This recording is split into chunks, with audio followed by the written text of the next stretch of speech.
नमस्कार मित्रांनो, कोण होतीस तू काय झालीस तू या मालिकेच्या आजच्या भागामध्ये आता अमृता खूप घाबरलेली असते. कारण की तिला आजूबाजूला कावेरीचं भूत दिसत असतं.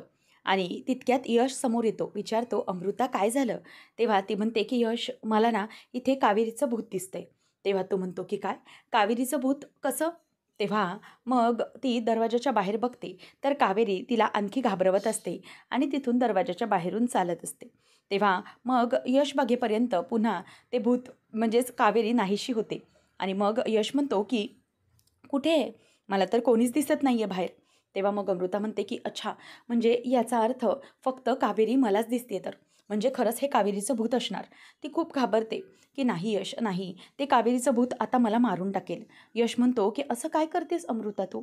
अगं कसं काय शक्य आहे? कावेरीचं भूत होणं कसं शक्य आहे? ती गायब आहे. तेव्हा मग ती जोरात किंचाळून म्हणते की यश शक्य आहे, कारण की तिचं भूत बनलं असणार, कारण मी स्वतःच्या हाताने तिला मारले.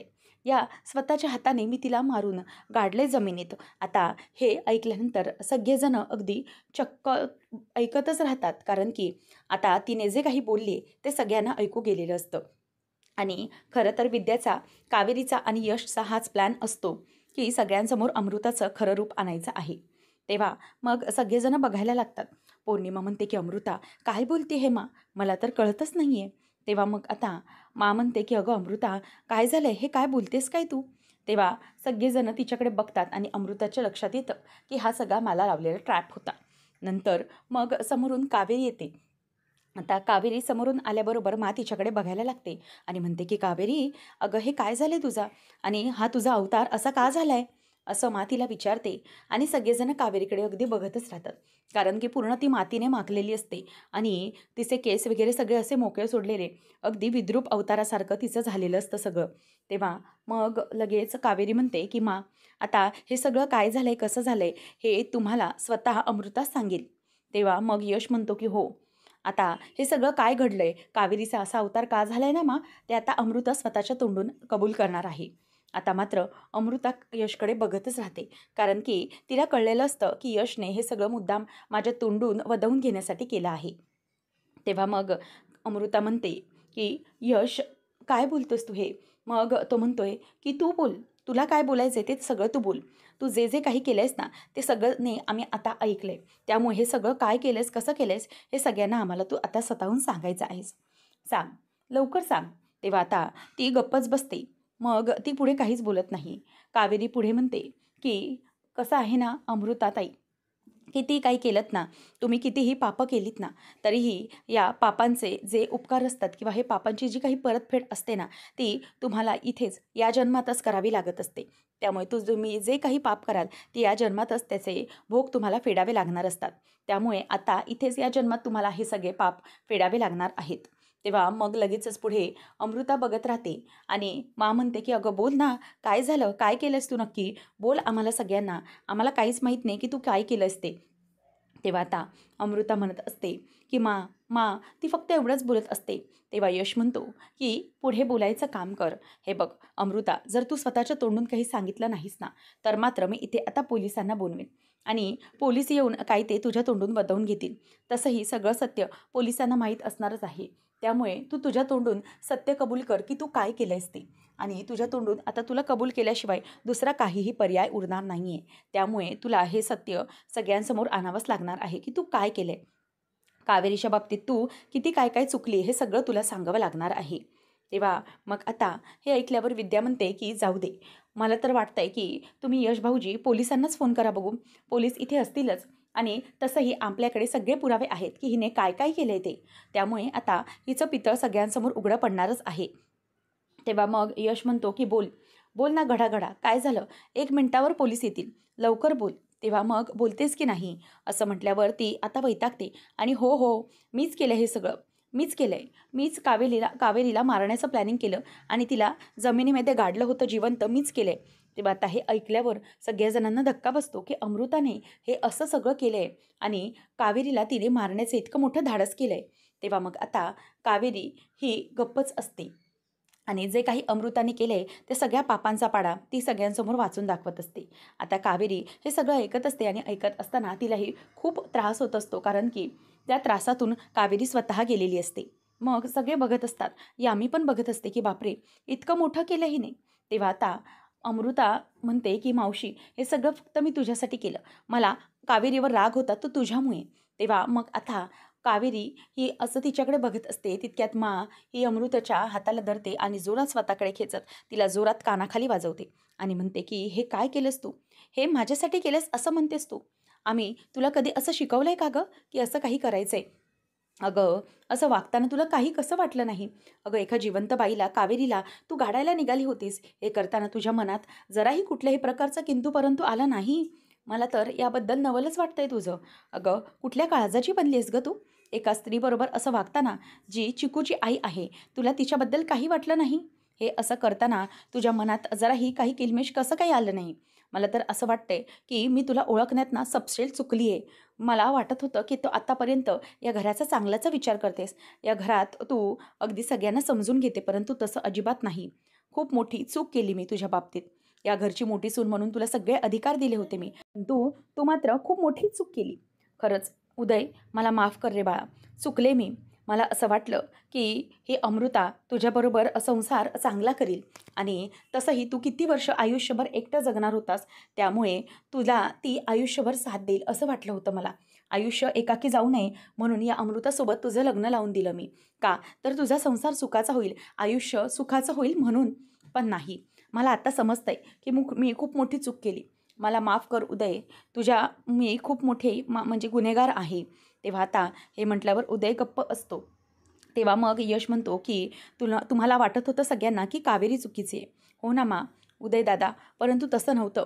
ही अमृता या घराच्या वाईटावरच टपली होती. ही या घरात आल्यापासूनच मी तुम्हाला सगळ्यांना वॉर्न करत होतो, की ही या घराच्या भल्यासाठी नाही, तर या घराच्या वाईटाचाच विचार करते. परंतु कोणीही माझ्याकडे लक्ष दिलं नाही. यामिताई, तू पण प्रत्येक गुणात या अमृताची साथ दिलीस, बरोबर ना? प्रत्येक वेळेला हिच्याबरोबर असायचीस तू. परंतु ही खूप मोठी चूक होती तुझी.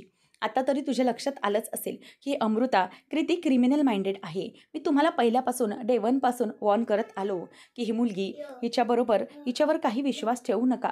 ही सगळ्या गोष्टी खूप चुकीच्या करते. त्यामुळे आता मला एकच गोष्ट समजते, ती म्हणजे ही या घरात आली ना, ते खूप वाईट हेतू घेऊन. हिच्या बहिणीचा सगळा आरोप हिने आपल्यावर लावलाय आणि हिला असं वाटतं, की आपल्यामुळेच तिची बहीण सोडून गेली आहे तिला. म्हणून त्रास, हेच दुःख, हाच राग मनात घेऊन ही आपल्या घरात शिरली आहे. उदयदाशाशी लग्न फक्त एक बहाणा आहे. ती हे सगळं मिळवण्यासाठी, आपल्याला त्रास देण्यासाठी, हे कुटुंब उद्ध्वस्त करण्यासाठी आली आहे. तेव्हा मग लगेचच तो म्हणतो, की मला तर असं वाटतंय, की आपल्या बाबांची जी हालत आहे ना, ती हालत या अमृतानेच केली आहे. तिनेच काहीतरी केलंय असंच मला वाटतं. असं म्हटल्यावर आता कावेरी ही बघतच बसते. तेव्हा अमृता म्हणते, की "नाही, नाही यश, प्लीज तू वाटेल ते बोलू नको आणि जे मी केलंच नाही आहे ते मी प्लीज कबूल करणार नाही. जो गुन्हा मी केलाच नाही तो मी मान्य नाही करणार आणि ते मी नाही केले. प्लीज मावशी, माझ्यावर विश्वास ठेव. मी असं काही केलं नाही आहे." हां, कावेरीचं म्हणशील तर तिच्यावर राग होता, कारण की तू तिला बिझनेस करायला परवानगी दिली. ती इंडिपेंडंट होती. हे सगळं पाहून मला राग आला होता आणि हे सगळं मला खूप त्रासदायक होतं, म्हणून मी हे सगळं केलं. मग आता म्हणते, की "1 मिनिट, अजिबात मला मावशी बोलायचं नाही. तुझ्यासारख्या बाईच्या तोंडून माझ्यासाठी कुठलीही मावशी अशी हाक नको आणि तुझ्यासारख्या बाईबरोबर मला कुठल्याही प्रकारचं नातं आता ठेवायचंच नाही आहे मुळात. या घराशीच तुझं कोणतंही नातं आता नसणार आहे आणि माझा भलेही कावेरीवर राग असेल, परंतु तुझ्यासारखा कपटी विचार तिच्याबाबत मी कधीही करू शकत नाही. कोणाच्याच बाबतीत नाही करू शकत. असा विचार कोणी करू पण नाही. कारण हा विचार करणारी माणसंच नसतात मुळात. ती राक्षस वृत्तीची असतात आणि तशी तू आहेस. त्यामुळे या घराशी आता तुझं कोणत्याही प्रकारचं नातं नसणार."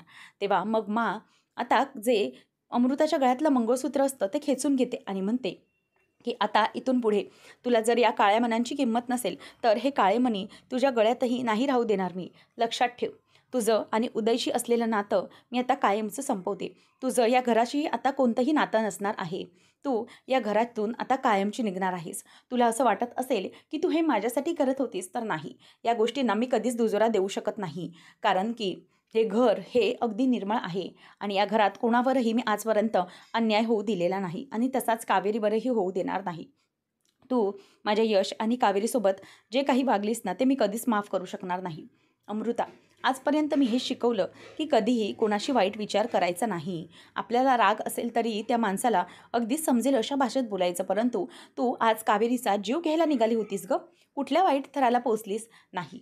अशा वृत्तीला मी माफ करू शकत नाही आणि माझ्या कुटुंबामध्ये अशी खुणी व्यक्ती मी अजिबात ठेवू शकत नाही.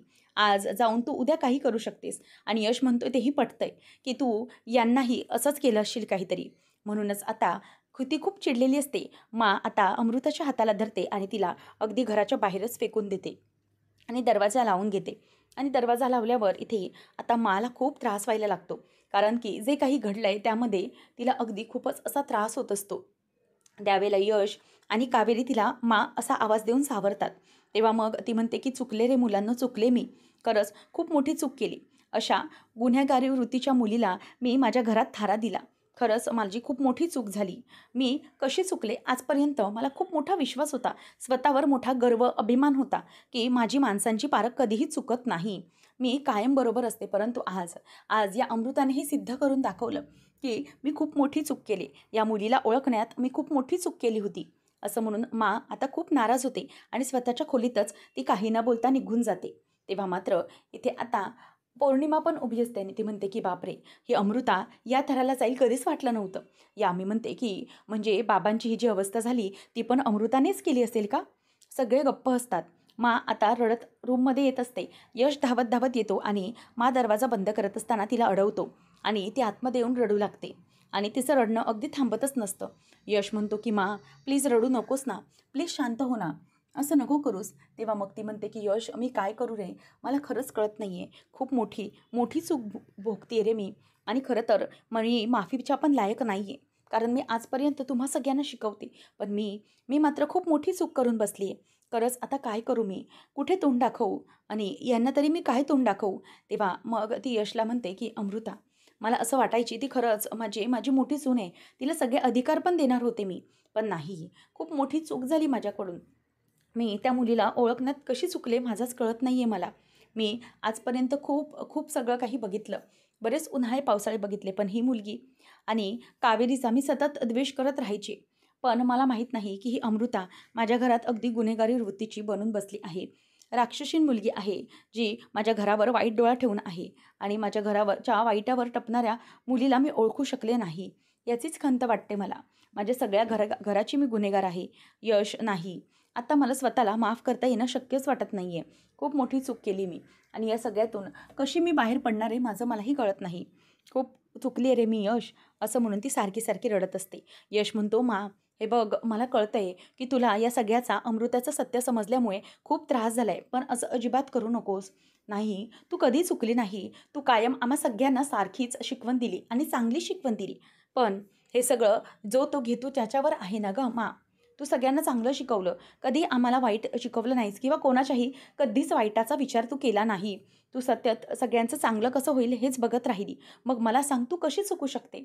नाही तू कधीच चुकू शकत नाही. कारण तू कायम चांगलीच आहे आणि कायम सगळ्यांचा चांगल्याचाच विचार करते.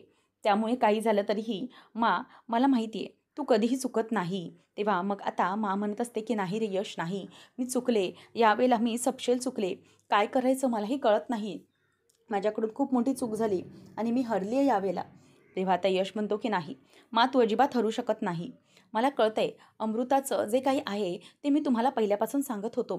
परंतु तिनेही अगदी हुशारीने तुम्हाला गाफील ठेवलं होतं.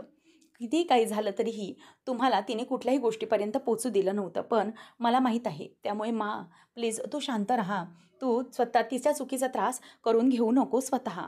तर उदय इथे त्याच्या रूममध्ये बसलेला असतो आणि त्याच वेळेला आता तो अगदी बसून सगळ्या गोष्टींचा विचार करतो. त्याच्या डोळ्यातूनही पाणी येत असतं. हे सगळं आता कावेरी आणि विद्या बघते. तेव्हा आता कावेरी आल्याबरोबर आवाज देते आणि म्हणते की उदय भाऊजी, प्लीज तुम्ही असा स्वतःला त्रास करून घेऊ नका ना. मला माहिती आहे जे काही आज घडलं त्यामुळे तुम्हाला खूप त्रास झाला आहे. पण प्लीज तुम्ही स्वतःला असा त्रास करून घेऊ नका. मला कळतं आहे तुमचा त्रास. तेव्हा तो म्हणतो की काय करू मी कावेरी, मला खरंच कळत नाही आहे. म्हणजे मी खूप मोठी चूक केली. मला असं वाटत होतं की माझी बायको मला सोडून गेली. मग अमृताशी माझं लग्न झालं तर अमृता सगळं काही व्यवस्थित करेल. म्हणजे मला जो काही त्रास होतोय तो ती समजून घेईल असं मला वाटत होतं. पण नाही, अमृता तर माझ्या घराच्या वाईटावर टपली होती. माझ्या चिकूच्याही वाईटावरती टपली होती. इतकं सगळं करूनही तिने कधीच सांभाळून घेतलं नाही कावेरी. पण प्रत्येक वेळेला मी तुझाच दुश्वास करायचो, प्रत्येकाला तुलाच वाईट समजायचो मी. खूप मोठी चूक केली आहे कावेरी मी. तू माझ्या घराला, माझ्या चिकूला सांभाळत होतीस हे कधीच मी बघितलं नाही आणि मी या सगळ्या गोष्टी करत राहिलो. माझी चूक झाली कावेरी, प्लीज मला माफ कर. मला माहिती आहे मी माफीच्या पण लायक नाही. मी खूप त्रास दिला आहे तुला, कायम तुला सगळ्यांसमोर अगदी वाईट साईट घालून पाडून बोलत राहिलो. माफ कर मला. पण तू चांगली निघाली. तेव्हा मग कावेरी म्हणते की हे बघा उदय भाऊजी, प्लीज असं करू नका, असे हरून जाऊ नका. तुम्हाला माहिती आहे ना तुमच्याकडे चिकू आहे आणि या चिकूच्याकडे बघून तरी तुम्ही असा स्वतःला त्रास करून घेऊ नका. तुमचा मुलगा आहे तुमच्या पदरात आणि त्याच्यासाठी तुम्हाला तुमचं अख्खं आयुष्य जगायचं आहे. त्यामुळे प्लीज बाकीच्या कोणत्याही चुकीच्या वस्तूंचा विचार तुम्ही करू नका. आजपर्यंत तुम्हाला चिकूसाठीच जगायचं होतं आणि आता इथून पुढेही तुमचा चिकू आहे. बघा तो तुमच्याकडे किती आशेने बघतोय. त्यामुळे या चिकूसाठी तरी तुम्हाला या आयुष्यात उभं राहावं लागेल. या सगळ्यामधून तुम्हाला बाहेर पडावंच लागेल उदय भाऊजी. आणि आपण एकत्र कुटुंब आहोत त्यामुळे माफी मागण्याची काहीच गरज नाही आहे. आता इथे कावेरी उदयला समजावते आणि बिचारा उदय आपल्या चिकूला जवळ घेऊन स्वतः रडण्याचं दुःख म्हणजेच आपल्या मुलाला बिलगून रडून आपलं दुःख हलकं करून घेत असतो. त्यावेळेला आता इथे मा पण रडत असते. यश तिला कसाबसा सावरत असतो की मा प्लीज नको ना, नको रडूस. जर तू स्वतःला माफ नाही केलंस ना तर मग तुला माझी शपथ आहे, माझ्या डोक्यावर हात घेऊन शपथ घे आणि म्हण की माफ केलंस तू स्वतःला आणि आम्ही कोण आहोत गं तुला माफ करणारे, तू स्वतःला माफ कर.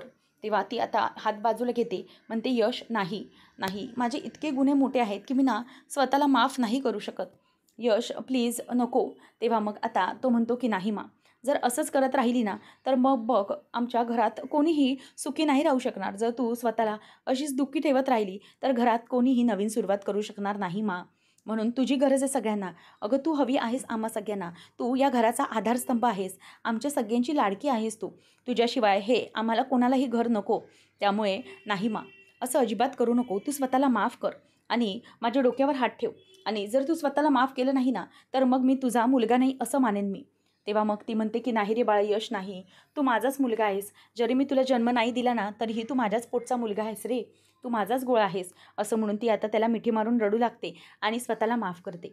पुढच्या भागात आपण पाहणार आहोत कावेरी आता माला एक छानशी भेट म्हणून नवीन तुळस देते आणि म्हणते की मा, ही तुमच्यासाठी एक भेटवस्तू आणि आता सगळ्या गोष्टींची सुरुवात नव्याने करायची आहे. तर ही नवीन तुळस, तेव्हा तुम्हाला ही नवीन सुरुवात करण्यासाठी नवीन भेट. तेव्हा मा म्हणते की चल कावेरी, आपण दोघीही आता या नवीन घरात स्वतःहून आपण दोघीही ही तुळस लावूया. आता दोघींच्या हाताने ही तुळस लागत असते. सगळं काही अगदी छान छान होत असतं. यश येतो आणि म्हणतो की आता माझं घर अगदी सुखाने आणि समाधानाने भरणार आहे, कारण की माझी मा आणि माझी कावेरी दोघीही आता एकत्र असणार आहेत. सगळं काही व्यवस्थित होणार आहे. असं म्हणून मा आणि कावेरीला यश जवळ घेतो आणि तेवढ्यातच मा म्हणते की सगळं आता नवीन होत आहे, परंतु कावेरीला स्वीकारणं अगोदर कावेरीची एक परीक्षा आणखी बाकी आहे. असं माने बोलल्याबरोबर कावेरी माकडे बघतच राहिली असते. त्यानंतर आता अमृता घरी आलेली असते. सगळेजण तिच्याकडे बघत असतात. तेव्हा आता यश हा तिने दिलेले ते पेपर्स बघतो आणि ते वाचल्यावर त्याला धक्काच बसतो. तेव्हा मग मा विचारते की काय रे यश, कसले पेपर्स आहेत हे.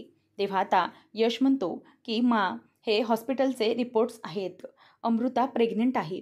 आता हे ऐकल्यानंतर मात्र सगळ्यांना धक्काच बसतो की अमृता प्रेग्नेंट. आता नेमकं पुढे काय घडणार आहे, अमृताचं हे नाटक आहे की खरं, आणि हे सगळं यश आणि कावेरी तिचा हा डाव कसा हाणून पाडणार हे पाहणं रंजकतेचं ठरणार आहे. अशाच अपडेटसाठी आताच आपल्या चॅनलला सबस्क्राईब नक्कीच करा. धन्यवाद.